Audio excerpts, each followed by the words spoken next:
Hello learners, welcome you all on our YouTube channel Success with Economics. Today we are going to discuss Indian economy 1950 to 1990. 1950 से 1990 तक हमारी economy में क्या क्या सुधार हुए, क्या कमियां रही, वो हम इस टॉपिक में देखेंगे, बट ओनली अजर्शन और रीज़न के थ्रू।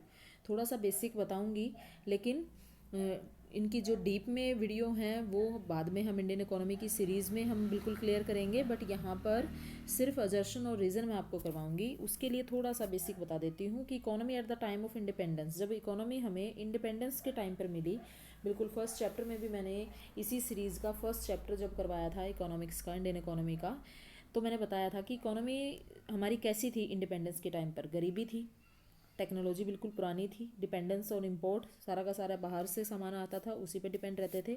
हाई इनइक्वालिटी थी, गरीब बहुत ज़्यादा गरीब, अमीर बहुत ज़्यादा अमीर। तो 5 ईयर प्लान स्टार्ट हुआ। सेकंड चैप्टर में हमने देखा कि पंचवर्षीय योजनाएं फिर हमने अपनाई कि हम थोड़ी सी अपनी इकोनॉमी को रफ्तार पकड़ाएं।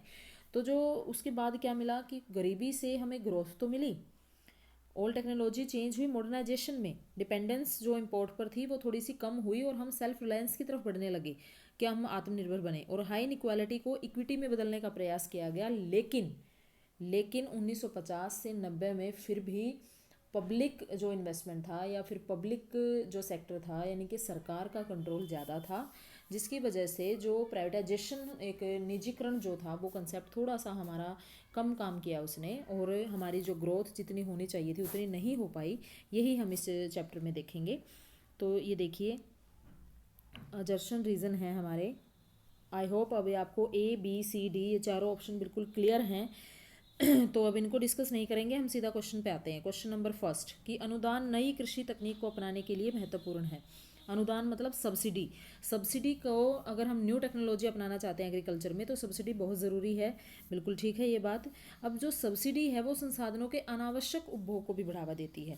देखो, सब्सिडी सरकार की तरफ से फ्री में मिल रही है कोई चीज़, तो हमारे पास जो रिसोर्सेज हैं हम उनका कई बार अननेसेसरी यूज़ करना शुरू कर देते हैं। देखो, बात तो ये दोनों ठीक हैं, बट आपस में कनेक्शन नहीं है, तो B will be right answer.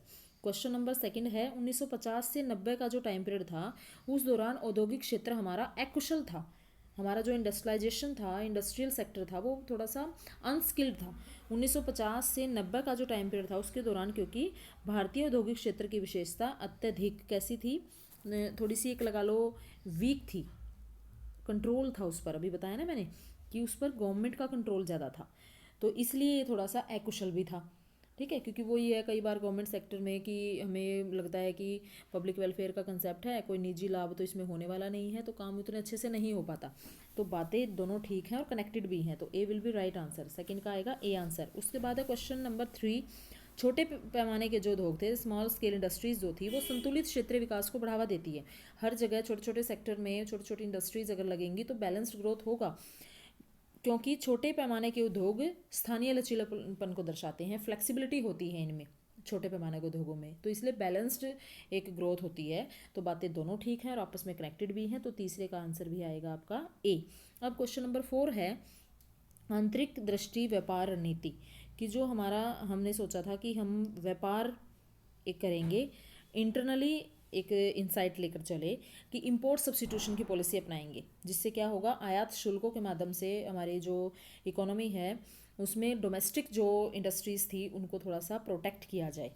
तो हम क्या करेंगे, इंपोर्ट सब्सिट्यूशन, कि बाहर से सामान मंगवाने की बजाय उनके जैसा ही अपने यहाँ पर हम तैयार करें, इससे हमारे जो घरेलू उद्योग हैं उनको बढ़ावा मिलेगा। बाह्य दृष्टि व्यापार नीति का मतलब क्या होता है, प्रतियोगी उत्पादन वातावरण द्वारा एक्सपोर्ट प्रमोशन को अपनाना।